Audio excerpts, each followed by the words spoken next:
A very good morning, everyone. Welcome to StudyIQ English, your favorite UPSC platform across India, where thousands of aspirations are becoming a reality each day. Now is your turn. Welcome to today's Hindu news analysis, where we shall be talking about all the UPSC relevant articles from the Hindu newspaper, the New Delhi edition for today, that is 25th August 2025. Like each day, our target will be to look at the most important news articles for UPSC prelims and the main exams. At the same time, I shall provide you certain UPSC prelims practice questions also. So once you understand the news coverage, try to solve these questions. You can also post your comments in the comment box below. And apart from that, let us also see how yesterday the UPSC mains exam came to an end. A big battle came to an end for 2025.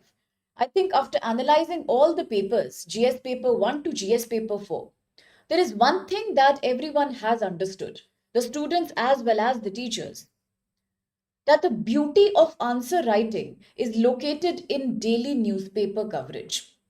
Because most of the questions from GS paper 1, 2, 3, and 4 were rooted in current affairs. The more information we have about current affairs, the more clarity we have, the better quality answers we write. So, therefore, please follow current affairs religiously. Make sure you are forming the right opinion, a proper perspective about whatever is happening in the news in India as well as abroad. Now, to today's agenda, I have 6 articles for you today. While 2 articles, the first and the last one, are the editorial page article, that is page number 6. The remaining articles are again diverse. One is based on science, the phenomena of invasive species.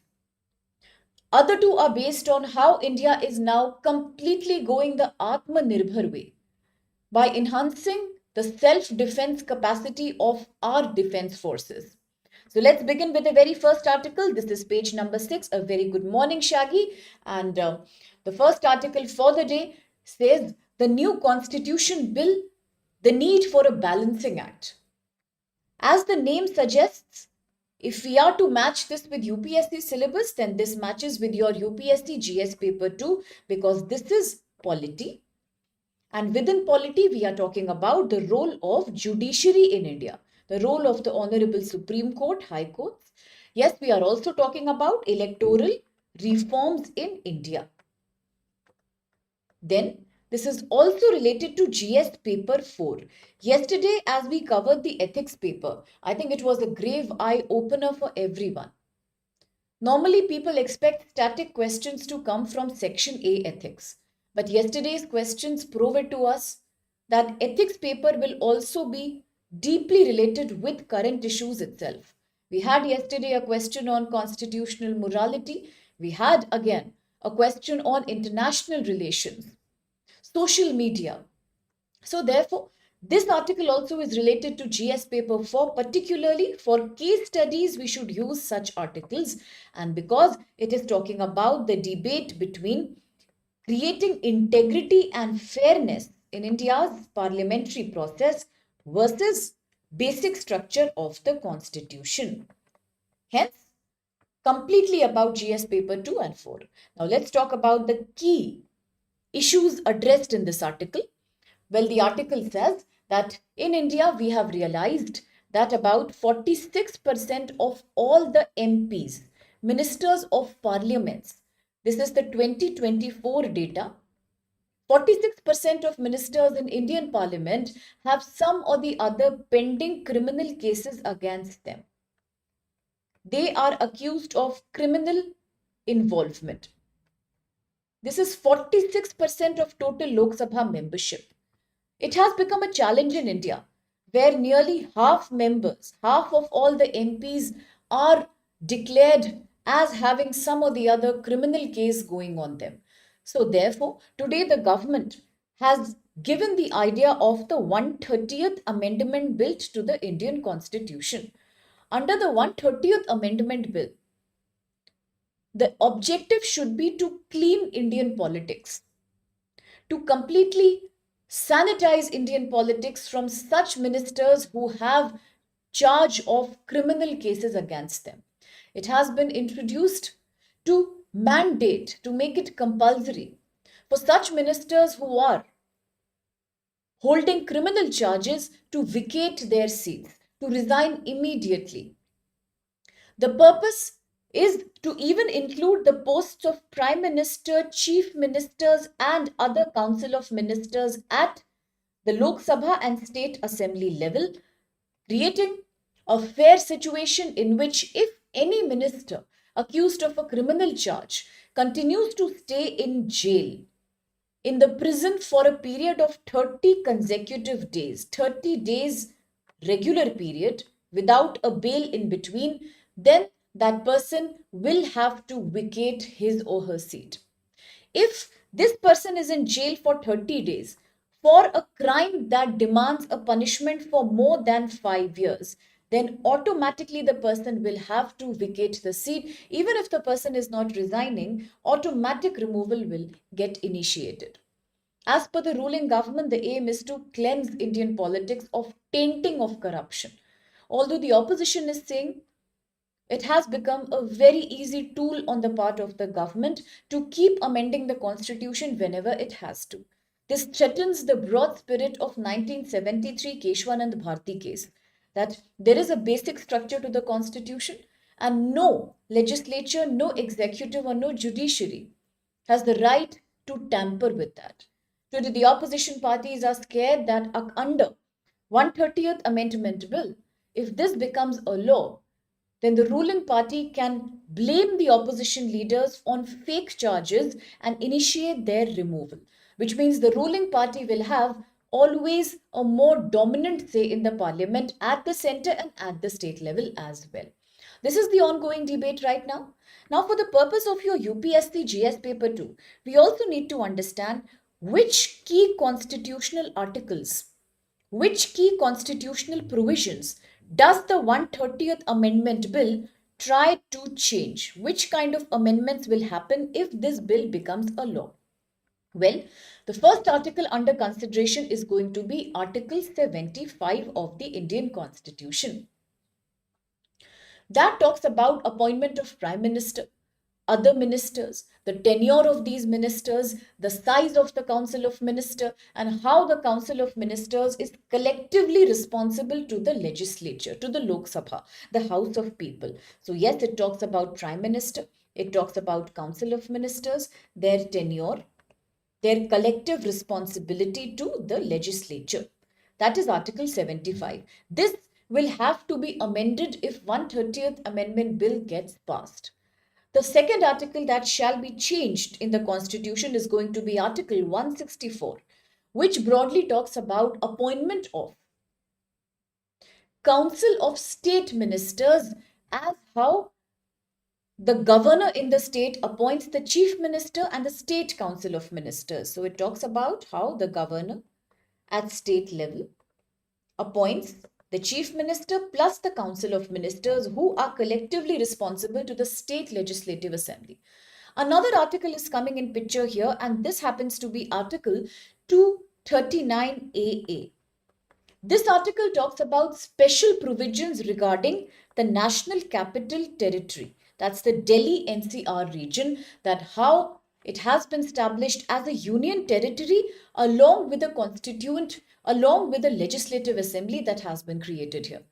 So this article talks of National Capital Territory of Delhi, which is a union territory, but it does have a legislative assembly.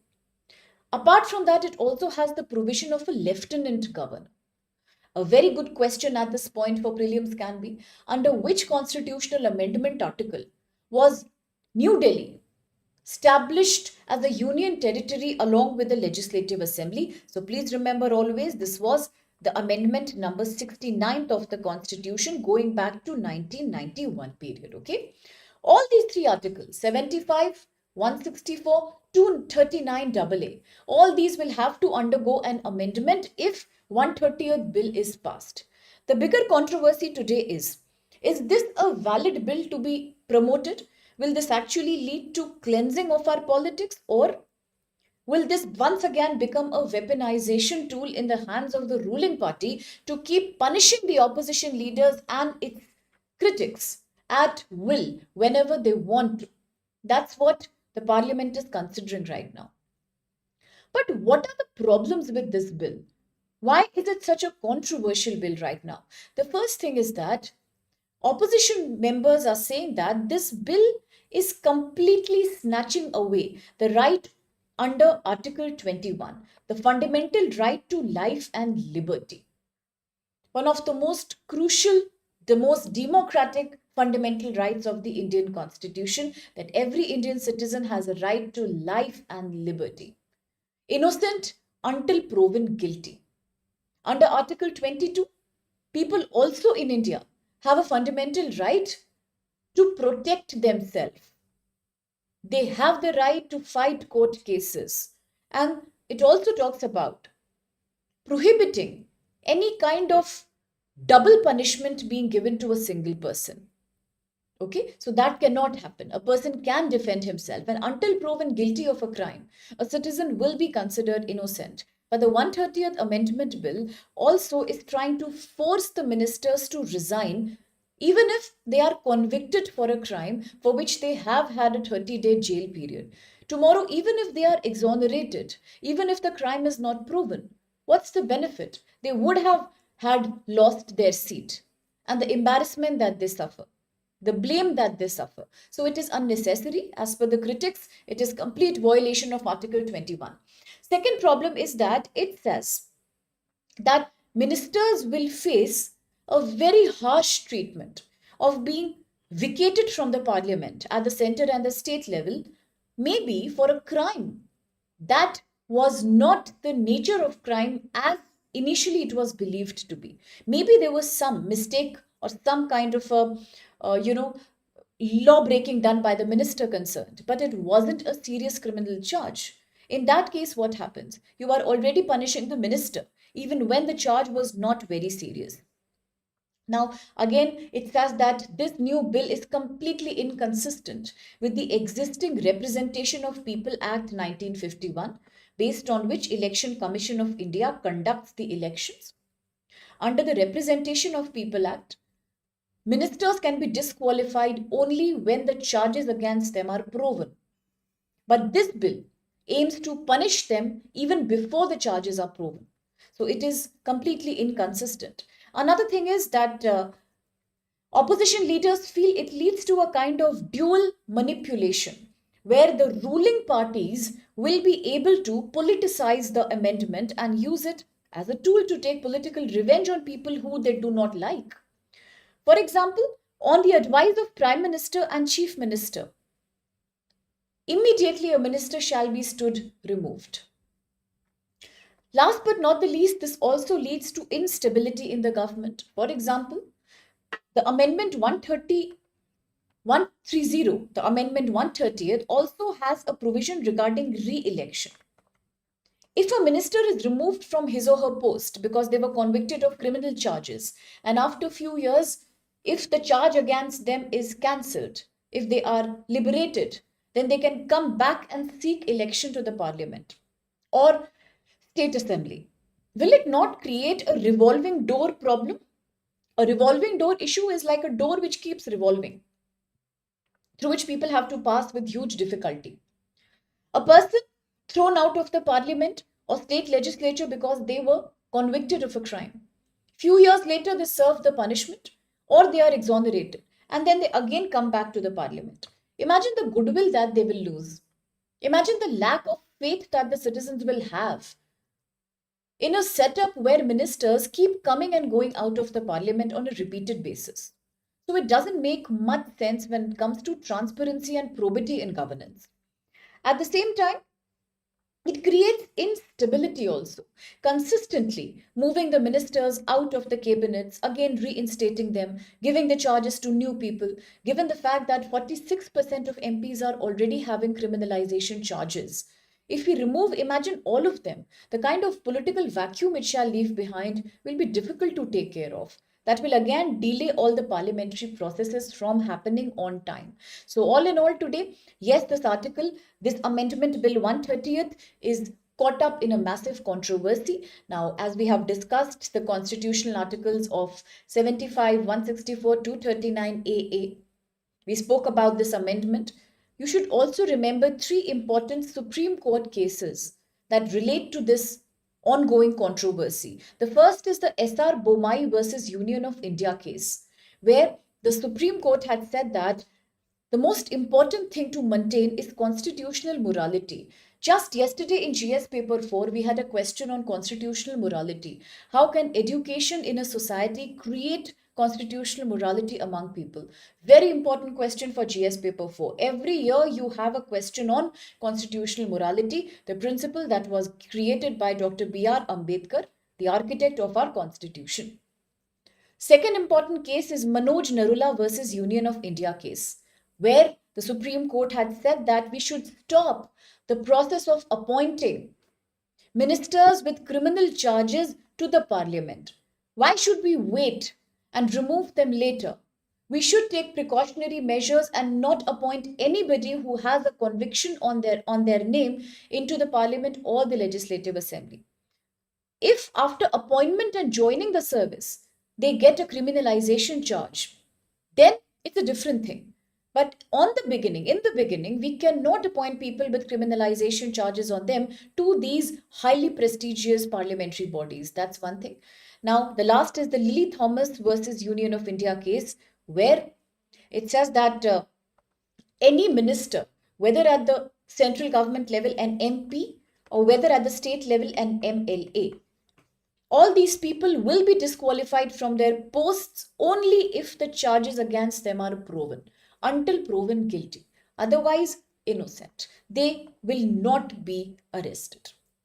So today this 130th Amendment Bill is trying to change these existing clause and existing earlier court case rulings, and that's why it's caught up in a massive controversy. So now I give you a prelims question. Try to solve the question if you understood the issue. The question is, consider the following statements with reference to the 130th Amendment Bill 2025. The first is, the bill mandates that ministers, including Prime Minister and Chief Ministers, must resign or face automatic removal if they are in jail for a period of 30 regular consecutive days in cases which need a maximum jail term of 5 years or more. Second, at present, under the Representation of People Act 1951, disqualification of ministers begins at the stage of framing of charges by the court, much before the charges are proven. The third, the bill amends Article 75, 164 and 239 AA of the Constitution, which deal with the tenure of ministers at Union States and the NCT, the National Capital Territory of Delhi, respectively. I think it's a very direct question. If you have understood the article here, you could select the right code and try to solve the answer. Yes, please keep posting your comments, answers, any other suggestions that you have in the comment box. I have also posted all the answers in the last slide of this presentation. Absolutely valid comment. It is a hypocrisy. All parties have tainted leaders and still today they are talking about political cleansing. I so agree. Okay, the next article is page number 12. This is an achievement once again coming from India's space sector and self-empowerment, self-sufficiency that India is achieving with every passing day in space navigation sector. Talking about UPSC syllabus, it corresponds with GS paper 3 because this is science technology. This is particularly defense technology. We are talking about ISRO, the role of ISRO. Okay, and we are also talking about the upcoming very ambitious Gaganyaan mission, the first human spacecraft or space flight that shall be very soon initiated by India. In the same connection, just few weeks before, Subhanshu Shukla, the first person to go to International Space Station from India, in the Axiom 4 mission, that was also in the news. Okay, so this is GS paper 3. What is the key agenda of the article? What's the key issue that we need to talk about? Let's see. Talking about the key issue here, the article is saying that the ISRO has successfully carried out its first integrated airdrop test. Airdrop test, ADT. First time ISRO has very successfully carried out this test. It is a major step towards India's first human spaceflight mission called the Gaganyaan that is soon to be launched now. What was the aim? The aim was to demonstrate. The aim was to demonstrate how parachute based de-acceleration systems work. Why? Because for the first time we are planning to actually send a human space mission as a space flight. So which means that just sending a human being in the space is not the agenda of the Gaganyaan mission. Of course, we need to collect successful sampling, data, research has to be done, and then the astronauts have to be brought back safely back to the planet. That's the key responsibility under the mission of the ISRO. To fulfill the responsibility of providing utmost safety to our astronauts, today the ISRO has conducted its first airdrop test. It is known as the IADT-1. As I said, the intention is to demonstrate parachute-based de-acceleration system so that using this system, the astronauts can be brought back from the space back to the planet to ensure the safety of our crew module after a safe space travel.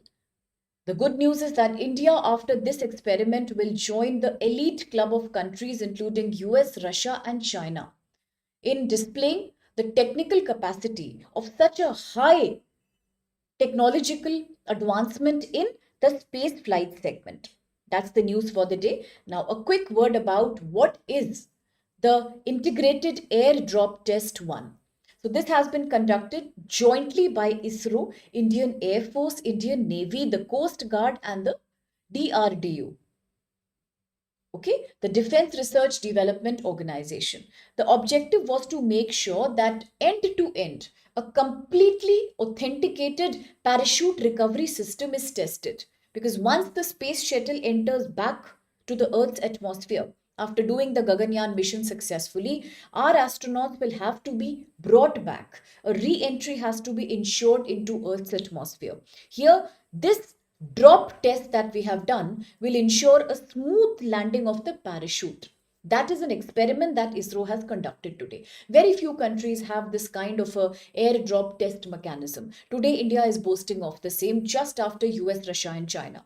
Now, the development of crew escape system, as it is called. It is called crew escape system because it helps the safety of astronauts in successful re-landing, re-entry. It is also about giving a life support system in the parachute. It is about giving parachute recovery mechanisms in case of a damage. The parachute has the kind of capacity to stay afloat for a few hours. There is a proper life support system installed in the parachute in case the astronauts experience some breathing problem or some health issue, lack of oxygen in general. At the same time, they have advanced propulsion scheme also. The parachute will not fail. We will ensure a safe landing back. There are advanced infrastructure used here like the orbital module preparation facility, the crew training center, control facility. All these are already established by India. And this also boosts India's commitments under international space agreements such as the BRICS Space Cooperation, such as the Artemis Accords. What is the ultimate objective of this airdrop test done by ISRO today? To make sure astronauts come back, they ascend, they slowly land safely and re-enter. Also, once they enter in the ocean, once they land on the ocean, which is a risky thing to happen actually, we have to ensure that there is no post splashdown phase problem. Once they splash on the ocean, the landing should be smooth. They should be protected because of the life support system. All this is being done as a preparatory test before actual operation can take place. Now, this also demands us to understand a new concept mentioned in this article, not directly, but yes, indirectly.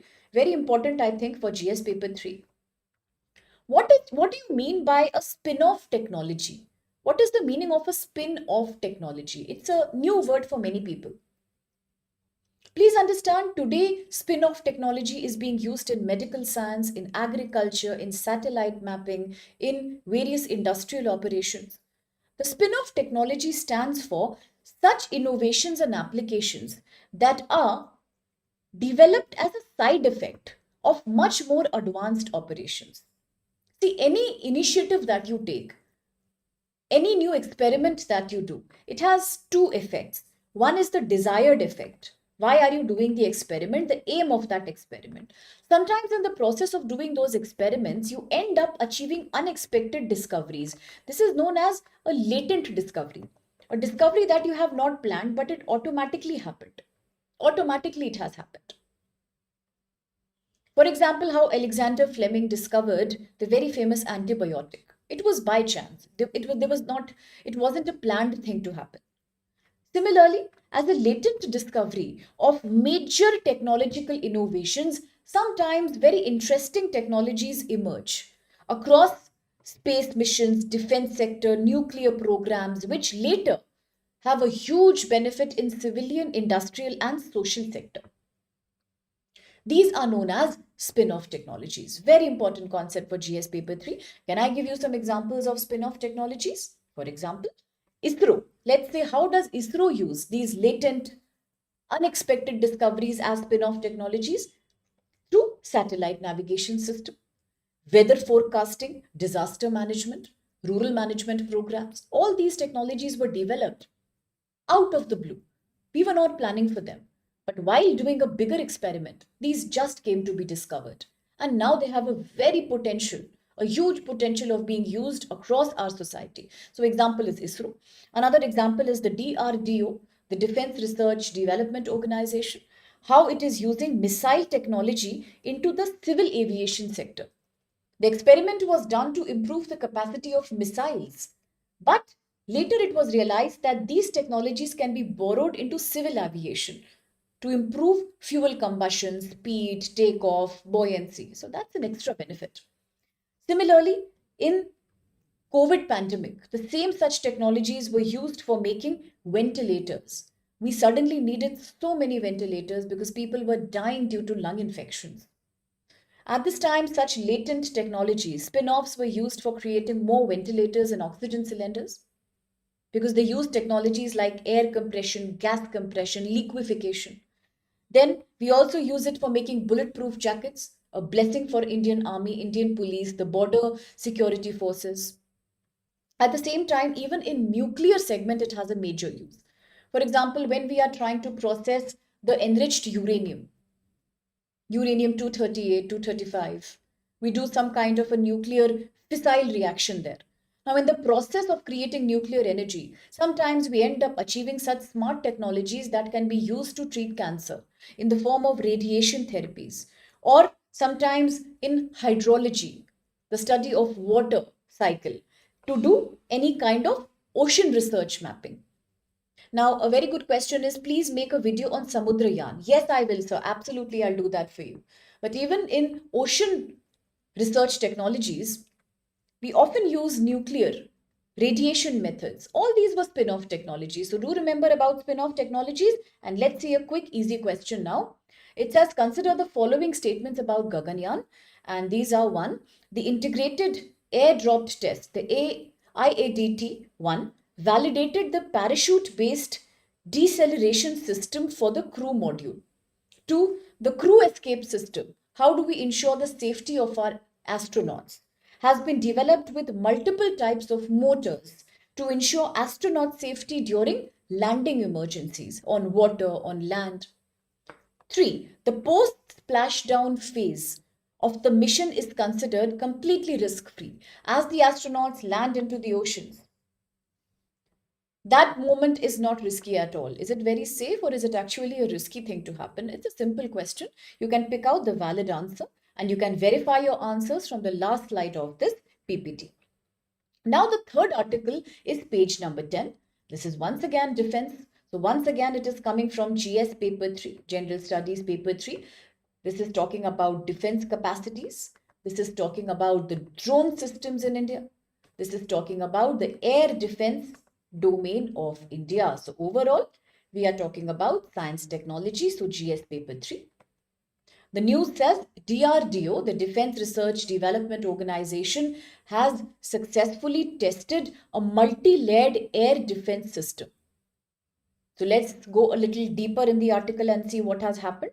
The main issue here is that India for the last few years has been facing a major threat of aerial attacks.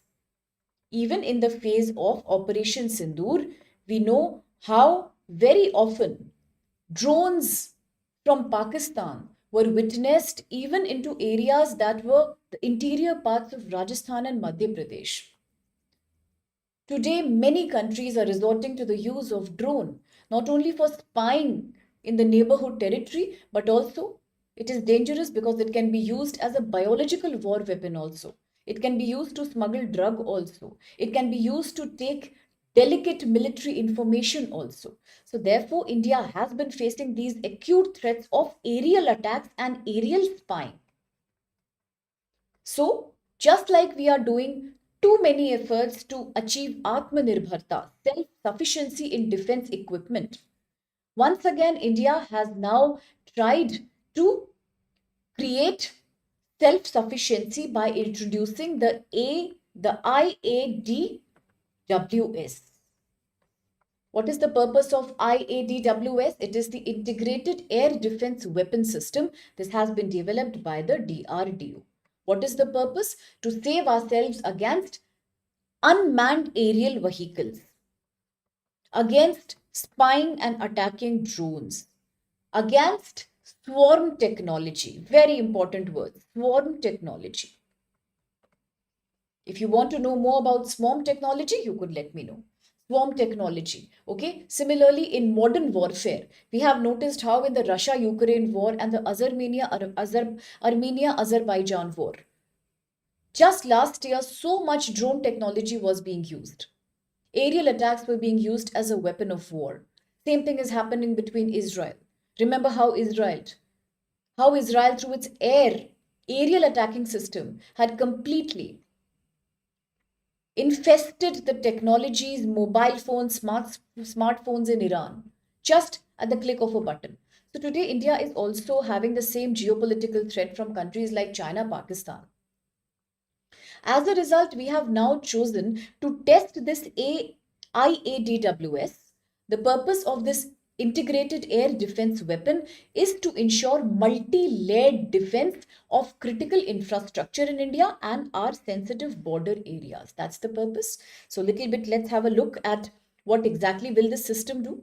Well, this system will test medium range, highly mobile, that can be moved from one place to another kind of missiles, and these missiles can target aircrafts which are trying to attack us, unmanned aerial vehicles which are trying to attack us, even cruise missiles.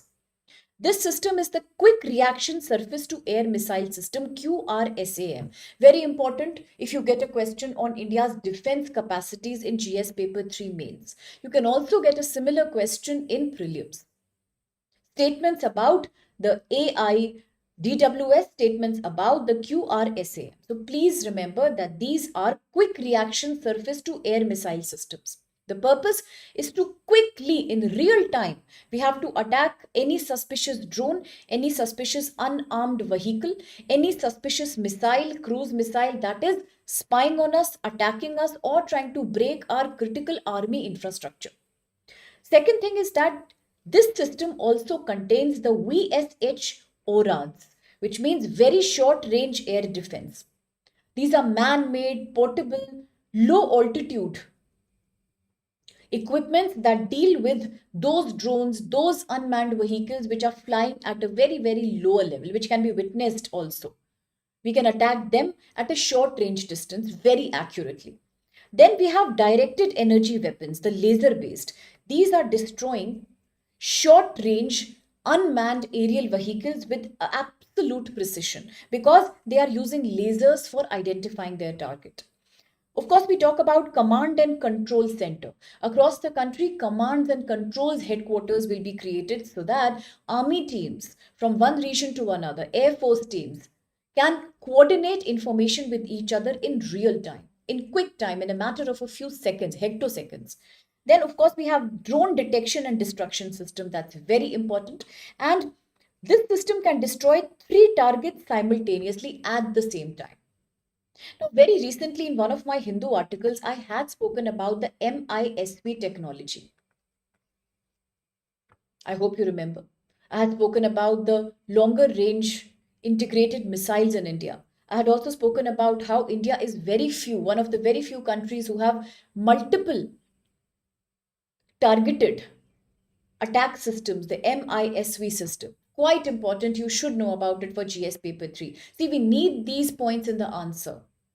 Okay. Similarly, we have 3 target simultaneous destruction by fixed wings, unmanned aerial vehicles and drones. All in all, just remember these points. What is the QRSAM? What is the laser based directed energy weapon? And what is very short range air defense? Plus the MISV. These are the latest data we need to have on India's self defense capacity. Now, what is the significance of this new system, Integrated Air Defense Weapon System, the AIDWS? What is the benefit of this? Why has the DRDO developed it and how will it help us? As I just said, India is facing a threat of aerial attacks. It will help us in protection against that. Second thing is that we have seen in the case of Russia-Ukraine war and Armenia-Azerbaijan war how beautifully drones and unmanned air vehicles were attacked using such aerial systems, integrated air defense systems. Then indigenization. We know we have to reduce our defense imports. Already US has created a huge furore over our oil and gas imports from Russia. In the long term, depending too much on foreign supplies will always pose a danger. Whether it's about rare earth materials, whether it's about pharmaceutical, generic material, or today, whether it is about defense capacity. So, therefore, the government is not stepping back from severely funding the DRDO, the ISRO, from creating our own indigenous technologies in defense sector that will really help us in getting export surplus. Imagine how Philippines became the first country to import the BrahMos missile, which India and Russia have developed together. So if India can have better self-sufficiency in defense system, our export capacities will also rise up. Then modern warfare readiness. Technologies like drones and swarm technology. I know we all know about drones. I am not sure if my students know about swarm technology. If you need to know in detail, please you can let me know and I will bring back the video. I will also bring back all the topics that you have asked earlier also. Okay. Now we need self-sufficiency in these for future dangerous warfares. Last but not the least, we also need to use laser-based systems as a spin-off technology. I just told you spin-off technology. Technology being used in one sector as a side effect can give benefits to other sectors also. Okay, for example, drone developed for military is now being used in agriculture. For example, laser-based systems used for attacking foreign missiles can now also be used in India's agriculture and medicine sector. So for disaster management, fire control, remote sensing, we should use laser-based systems as spin-offs. That is something that will really help us. So the next article of the day as we proceed, it is about GS paper 2 because we are talking about women empowerment. Great. If you want to know about swarm technology, yes, absolutely, sir. I will bring the video back to you. Yes, absolutely. Absolutely, Golu. I will bring the video. No problem. I will create a video. Today or tomorrow, I will have a coverage on that. Today also, I'm bringing some demanded topics. I'll do the same tomorrow. Thank you so much for your comments. GS paper 2, women empowerment is the next article, page number 11, The Hindu. But apart from that, this is also related to GS paper 1 because we are talking about a very critical social issue. It is also related to GS paper 3 because we are talking about internal security in India. So GS paper 1, 2, 3, all of these are associated here. What is the article? Article says As per the commitment given by the government, we needed to achieve 10% women representation in CISF, Central Industrial Security Force. So let me explain the use of CISF, its duties. What is CISF? Let me tell you how today the government is planning to add 2,400 women employees in the CISF. Why? Because we want more gender representation in our security forces. It is a matter of internal security for India. So the article says that gender inclusivity is very, very important when we talk about the CISF, because CISF, or the Central Industrial Security Force of India, is a force that is responsible for protecting India's airports. You may have seen CISF officers and personnel at security of the domestic airports in India. You must have seen them. All the international airports also. At some place, investigation is done by the CISF personnel. So they take care of guarding airport securities. They take care of guarding industrial units, important industrial houses, metro stations, metro networks, plus other critical infrastructure. The CIF's responsibility is to protect and provide defense across all these airport, metro, sometimes crucial railway junctions, also industrial units and other military infrastructure. Even infrastructure of places like the Survey of India maps and all, which are very important and private information in India. If that is the duty of the CISF, the government wants to create a more woman representation today in the CISF, because this will be for the first time that Indian government will try to complete 10% women representation in CISF by 2026. Plus, this will also be India's first ever woman commando team as a part of CISF that is now going to be created. Because right now, the situation is not very good. Today, women personnel in the CISF are only about 8.5%. This is much lesser than 10% target by 2026.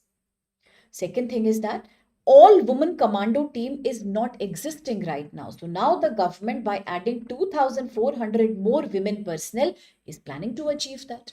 Third thing is that when these employees are working at airport securities and critical installations, having a woman representation also shows a better impact of women representation in the BSF, in the DRDO, in the ISRO, in the naval forces. It can be a very good role model effect of including women across police as well, all other defense security forces, because right now the representation is very disproportionate as compared to countries who are masters in military defense like Israel, where women are almost half of the security forces already.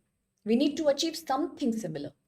Then these women will be trained at Regional Training Center, the Bharwaha at Madhya Pradesh. So therefore, the program will aim at providing better physical fitness programs for women, training women in using sophisticated weapons, the latest guns, the latest rifles.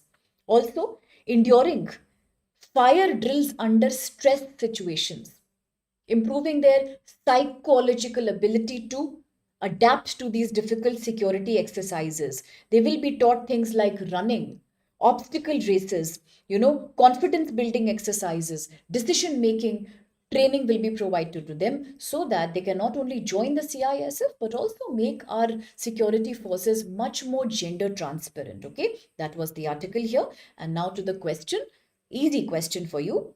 This is the third question for the day. It is with reference to the Central Industrial Security Forces. Look at the following statements. 1. It provides security to critical infrastructure such as airports, metro networks, nuclear and space establishments. 2. Recently it has initiated training of all women commando team for its core operations. 3. CISF comes under the administrative control of Ministry of Defense. A slightly tough question. Options are right here. You can choose the valid code, and yes, the answers I will show you in the last slide of this presentation. Now, if we proceed with the next article, the second last article for the day, this is science segment. I have deliberately picked it up for you. There were two articles I was a little in dilemma which one to bring to you. One was this on invasive species, the other was on cryptocurrency. Why I avoided the one on cryptocurrency was because one, it was repetitive. There was nothing new I found in that article as such.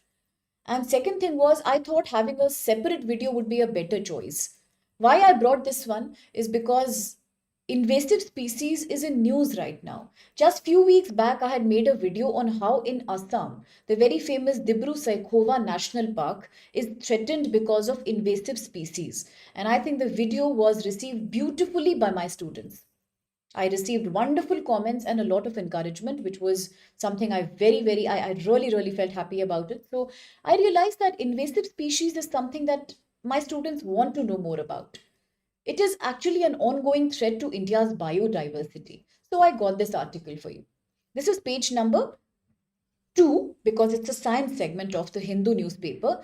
The article is saying India is underestimating the cost of dealing with invasive species. So, quickly, let me explain to you without taking much of your precious time what are invasive species, especially what are foreign invasive species, FIS.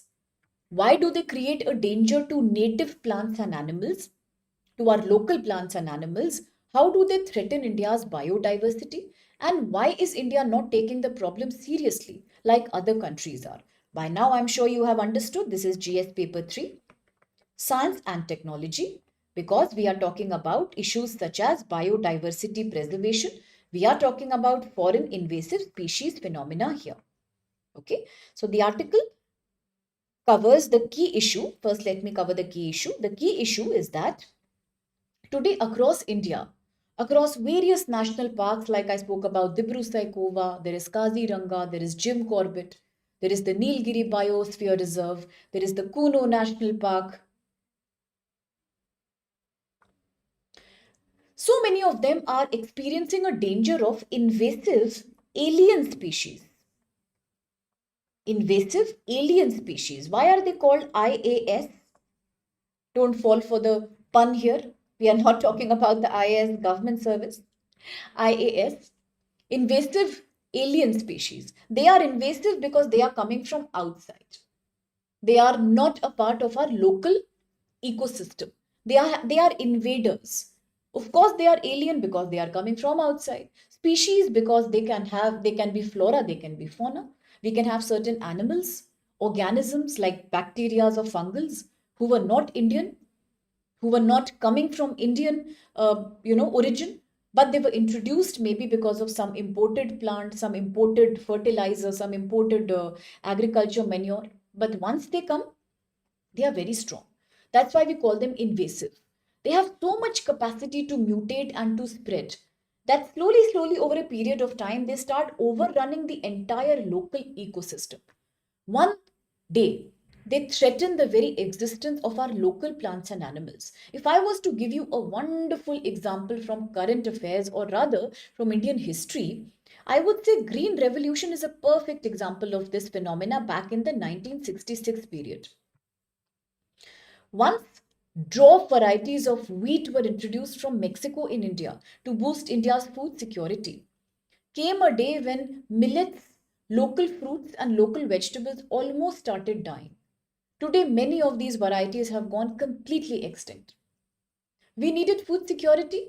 We allowed invasive species to come. The result was that today there was hardly any local variety that remained behind. Now, India has understood the side effect, the latent impact of green revolution by creating diabetes, cancers, and heart diseases in India. So therefore, now we are going back to millet consumption. But for decades altogether, green revolution created the phenomena of invasive species. Same thing is happening today, either deliberately or accidentally. Once invasive species come inside an ecosystem, they cause huge harm to local biodiversity and economy as well.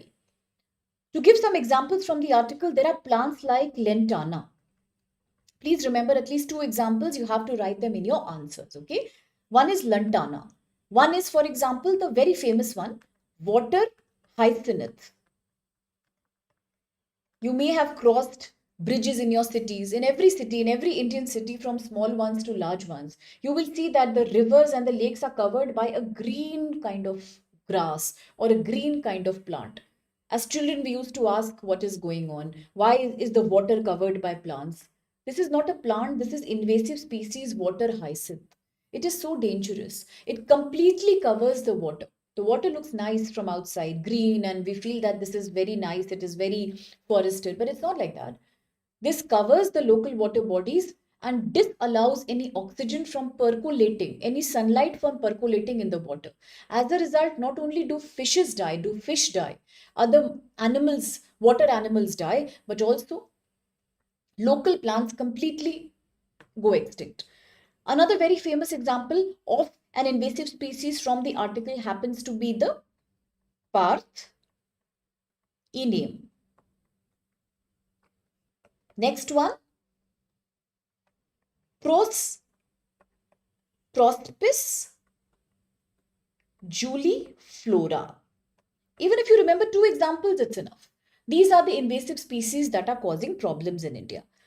A recent global study done by Nature Ecology and Evolution 2024 also confirmed that when native animals and native plants start dying, it is a huge loss to agriculture. It is a huge loss to human health. It completely changes the pattern of your ecology, because invasive species are actually something that need immediate action. In India, that is not happening. In other countries, close to $1.6 billion dollars are being used to control invasive species. In India, not only do we have less data, we are not doing anything to manage the problem. It leads to ecological damage. For example, let's talk about the Bandipur in Karnataka. Beautiful national park, rich in biodiversity. But today, places like Bandipur, Karnataka, the Gir Forest, the Gir Wildlife Resort, and the Kanha in Madhya Pradesh, all of them are being covered by invasive alien plants, which means the domestic cows, buffaloes, goat, sheep, they are not able to graze these invasive species. Sometimes they are poisonous and toxic. It leads to killing of our livestock. Livestock also becomes hungry, and eventually livestock also starts dying. Will it not impact our dairy processing industry? When animals will not have anything to eat, how will they produce milk? It is therefore a huge risk to economy. Similarly, it is a huge risk to fire. These invasive species can catch fire very easily, and the fire spreads on very fast. See how in the US, Los Angeles, Australia, forest fires are becoming a common phenomena. In Uttarakhand, every year in the summer, forest fires are happening. Why? Because of invasive species. So that needs to be controlled. Again, it needs a lot of money for disaster management personnel to spend money on these. Then comes the problem of agriculture loss. Sometimes these invasive species create the problem of too many pests in the crop. A good example could be the fall army worm. It damages the yield, it completely eats up the food product. It is very difficult to control through existing medications, creating food insecurity. Last but not the least, again, water hyacinth and Amazon sailfin catfish. They are choking the rivers and lakes and ponds. The fish have no oxygen to breathe. The small algae, the small bacteria that are found in the water that keep the balance in the water ecosystem, they also start dying. Ultimately, the water becomes rotten. The water becomes toxic, poisonous. In Bangalore, in Karnataka, almost every second year, there is a very famous lake called the Bilandur Lake. It catches fire so badly that just like snow comes out, foams of chemicals come out of the lake and start flying in the air. It looks like it is having a snowfall, but that's toxic chemical. All this is happening because wetlands are being covered with all these invasive species completely. There is a dangerous association of these alien species with fire frequency. When fires will break out, so will carbon emissions increase. And then we talk about achieving zero carbon by 2070. That won't be possible, because if you destroy your native vegetation and you can't control invasive species, it is economic loss. It is carbon footprint that's being created. It is a disaster to our cattle and our other dairy animals. Similarly, it is also problematic because we suffer as our native fruits and vegetables and crops start dying. More medication is needed, which leads to soil erosion, soil toxicity, and hence non-communicable diseases. So the article is saying, please try to control the phenomena of alien species. Try to create better integration among Ministry of Environment, Forest and Climate Change, Agriculture and Shipping. Okay, similarly, please create agricultural information among people, horticultural information, so that definitely the government is forced to spend more money on controlling this problem. With this, the last question of the day, question number 4. Consider the following alien species, foreign alien species. A. Lantana. B. Water hyacinth. C. Prosopis juliflora. 4. Fall armyworm. Which of these are actually a threat to India's ecosystems? Please pick out the right choice. The answer will be given to you. All right, absolutely, that's correct. I will bring a video on spin-off technology. And if you have any question with regards to this article, sir, please feel free to ask the question. Okay. Now, the last article for the day before I close the session. This is page number 6. Once again, editorial page. You may be wondering, why did I bring this at the end? Because if we continue to discuss only editorial page articles, we miss out on other important news events. The purpose of Hindu analysis is not just to cover the editorial page, like some people are doing. It is to actually cover the important editorial article for mains, but also to cover all the various news articles for the exam. Therefore, we have finished most of the important news items. Now, for the UPSC mains, particularly the GS paper 2 of UPSC mains, social justice, women empowerment, and child development, I will quickly cover important points from this article. We are talking about plants and animals both, but this is particularly for the plants perspective. How native invasive species have, such as the examples I gave you, are trying to cover our water bodies and agriculture land. They spread very fast.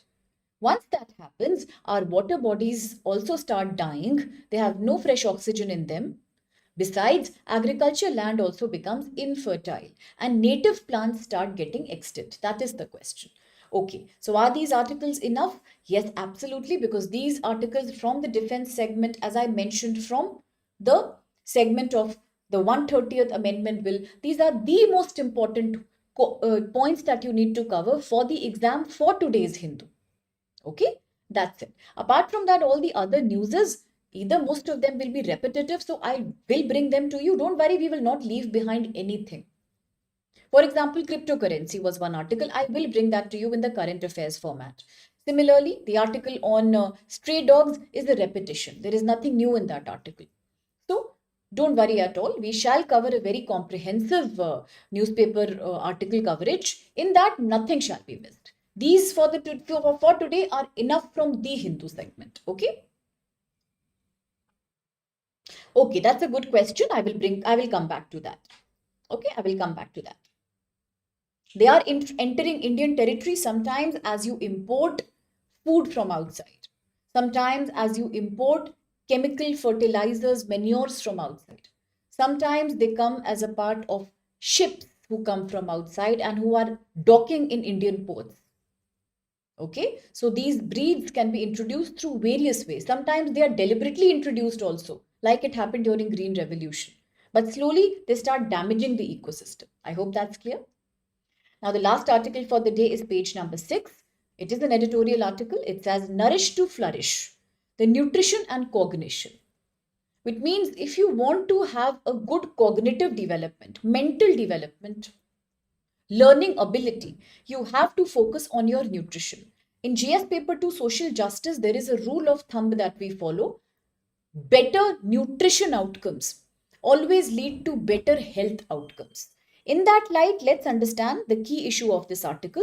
The article is trying to say India has been trying to make so much progress in terms of providing people food sufficiency, food security. We have the largest public distribution system in the world, where on a monthly basis, wheat, rice, pulses, oil is distributed among people below poverty line and above poverty line owning ration card population through fair price shops. We have Initiatives like PM Poshan Abhiyan, the Eat Right Mission India. Despite that, the problem is that in India there is huge stunting and malnourishment. I had told you earlier, stunting means the problem where children do not have the required height for their age. They have a lesser height development as per their age. It is quite the opposite of wasting. These are the two kind of malnourishments in children, stunting and wasting. Stunting is less height, wasting is low body weight for your age. In India, we have both the problems prevalent, but stunting is slightly more high. Malnourishment, hidden hunger, is a major challenge that is continuing in India right now. As per the National Family Health Survey 5, 35.5% Indian children under the age of 5 are stunted. That's huge. It's huge. Close to 36% children under the age of 5 are stunted. They don't have enough height for their age. Why? Because they are not nourished sufficiently. At the current rate, if we do not stop this trend, then India's target of achieving Amrit Kal by 2047, the perfect situation where there is no malnourishment, that will not be achieved. At this rate of progress, we can only achieve the target of reducing stunting from 36 to 10% by 2075. Nothing can be done. Today, the government is taking majority initiatives apart from PDS to Anganwadi free meal scheme to the government PM Poshan scheme, free meal in the government school scheme. Then we do have schemes like Janani Suraksha. We do have schemes like the Eat Right Mission India, Poshan Abhiyan.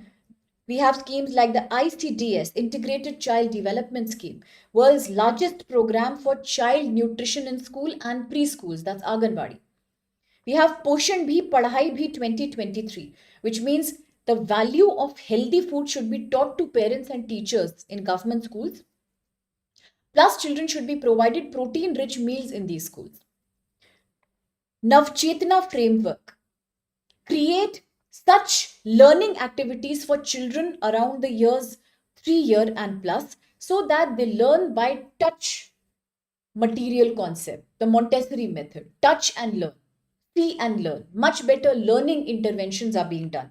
You have 14 lakh Anganwadi workers who are trying their level best to provide vaccinations, food supplements, and nutrition powders to children who really need them across the poor communities in rural India in Anganwadi schools.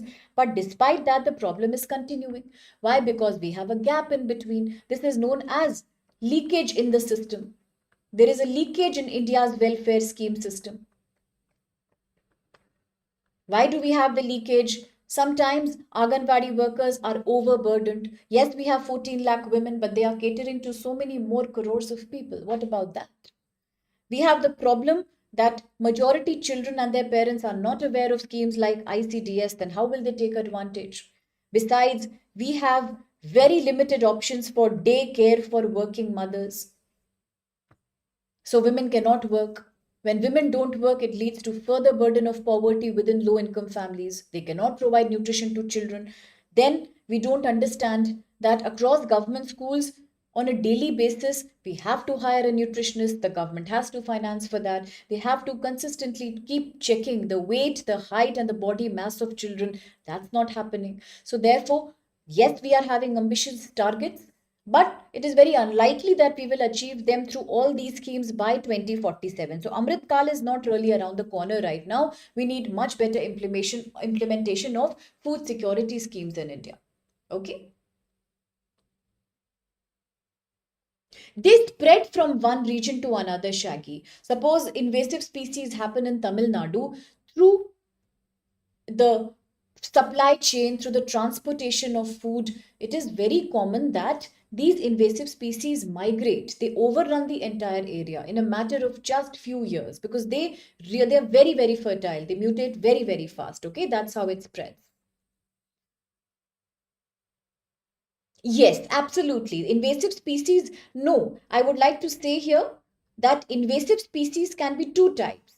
One are local invasive species, one are alien or foreign invasive species. For this article, we have covered foreign alien invasive species.